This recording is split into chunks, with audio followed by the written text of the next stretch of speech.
नशेखोरी रोखण्यासाठी केवळ जिल्ह्याचा टास्क फोर्स तयार करून उपयोग होणार नाही, तर जिल्ह्यातील बहुतांशी भाग सीमा भागाशी संबंधित असल्याने कर्नाटक महाराष्ट्र सरकारने एकत्रित येऊन टास्क फोर्स करणे आवश्यक आहे। त्यासाठी पालकमंत्री चंद्रकांत दादा पाटील यांच्यामार्फत प्रयत्न करणार असल्याची माहिती खासदार धैर्यशील माने यांनी दिली।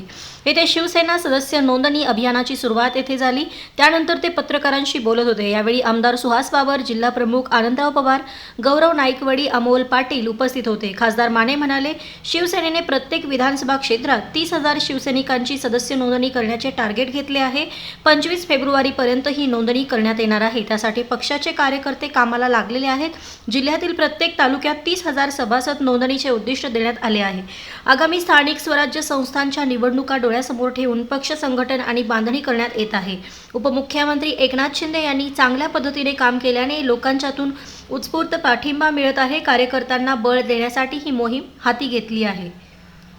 नाही, आपण जर बघितलं तर कर्नाटकच्या बाउंड्रीशी लागून असणाऱ्या जिल्ह्यांमध्ये हे बऱ्याच ठिकाणी कायद्याच्या पळवाटांचा फायदा घेत गुन्हेगारी वृत्तीची लोक इकडनं तिकडं करणे, ड्रग्स सारखे विषय असू देत, गांजासारखा विषय असू दे, किंवा एक पिढी बर्बाद होईल अशा पद्धतीची कुठंतरी या ठिकाणी व्यवस्था ह्या जिल्ह्यांमध्ये लावण्यासाठी म्हणून त्या सीमेचा फायदा काही लोक या ठिकाणी घेत आहेत। एका जिल्ह्यापुरती टास्क फोर्स लावून हा विषय न संपणार आहे। याच्यासाठी दोन्ही राज्यांच्या प्रशासनानं एकत्रपणे हातात हात घालून काम करणं गरजेचं आहे। टास्क फोर्स आपल्या इथं कायदा सुव्यवस्था करण्यासाठी किंवा अशा ह्याला कुठं वाढीस लागू नये याच्यासाठी प्रयत्न करणं गरजेचं आहे। त्याचबरोबर आई वडिलांनी सुद्धा आपल्या मुलांच्याकडे विशेष लक्ष देणं नवीन पिढीवर या ठिकाणी अत्यंत महत्त्वाचं आहे। कारण बाहेर काय घडतंय हे जर आपल्याला घरात या ठिकाणी पहिला जर सिम्पटम कुठं कळत असेल तर त्या ठिकाणी घरामध्ये कळत असतो।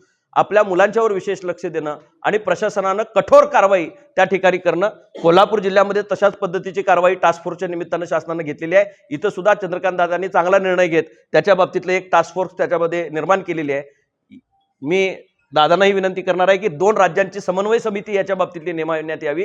कायद्यातल्या ज्या पळवाटांचा आधार घेत हे 2 नंबरचे व्यावसायिक एक पिढी बर्बाद करण्याचं जे काम करतायत याला आळा घालण्यासाठी आणि त्याच्यावर लगाम ओढण्यासाठी म्हणून हे दोन्ही पर्याय आपल्याला त्या ठिकाणी भविष्यामध्ये वापरावे लागतील।